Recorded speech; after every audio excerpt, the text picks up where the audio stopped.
En séjour officiel au Caire, en Égypte, le président de l'Assemblée nationale, le professeur Vital Kamerhe, accompagné du rapporteur Jacques Joly, a été reçu le mercredi 27 novembre 2024 par le président de la Chambre des représentants égyptienne, le docteur Hanafi Gebali, avec les honneurs dus à son rang. Le speaker de la Chambre basse du Parlement congolais a été accueilli sur les majestueux perrons de la nouvelle Chambre des représentants du pays des pharaons par son homologue égyptien devant les drapeaux de leurs pays respectifs, ici à cette occasion. Cérémonie d'accueil terminée. La délégation congolaise conduite par le professeur Vital Kamerhe a été conviée dans la salle de réunion pour 1 heure d'entretien avec la partie égyptienne conduite par le docteur Hanafi Gebali. Ce qu'il faut retenir comme résultat de cet entretien pour la partie congolaise s'articule autour du soutien sans faille à la souveraineté et à l'intégrité du territoire congolais réaffirmé par l'Égypte. La consolidation de la collaboration et du soutien apporté par l'Égypte pour le renforcement de la sécurité et de la stabilité de la République démocratique du Congo. Le renforcement effectif de la diplomatie parlementaire entre l'Égypte et la RDC, notamment à travers l'échange d'expériences et l'accord des points de vue dans les instances interparlementaires. Les soutiens que va désormais accorder l'Égypte à la République démocratique du Congo en matière de lutte contre le terrorisme, notamment dans sa partie Est. L'engagement de la Chambre des représentants égyptienne à soutenir la convocation en 2025 de la commission conjointe entre la RDC et l'Égypte au Caire. Et aujourd'hui, cette coopération doit avoir d'autres horizons. C'est le contenu, la quintessence de la rencontre. Nous avons des relations en matière économique. Il y a d'ailleurs une semaine économique égyptienne à Kinshasa maintenant. Nous avons des accords dans le domaine de l'énergie, dans le domaine de culture et dans d'autres domaines et de protection des investissements et de gestion de la double imposition.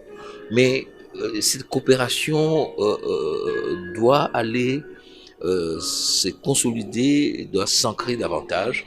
Et c'est sur ces fonds-là que la deuxième forme de diplomatie, la diplomatie parlementaire, vient pour que nous puissions, en tant que représentants de nos peuples, consolider ces rapports et ouvrir de nouvelles perspectives, notamment en matière politique et stratégique.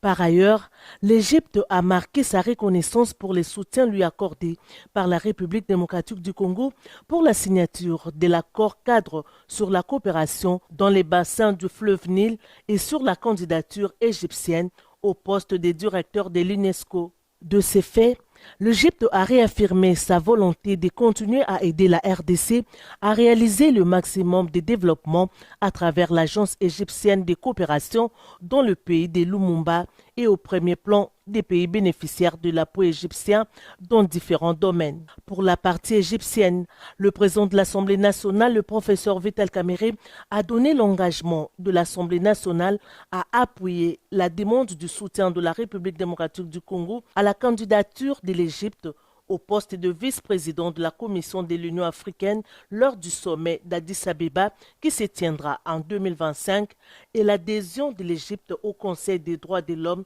pour la période 2026-2028 lors des travaux de l'Assemblée générale à New York, attendue l'année prochaine.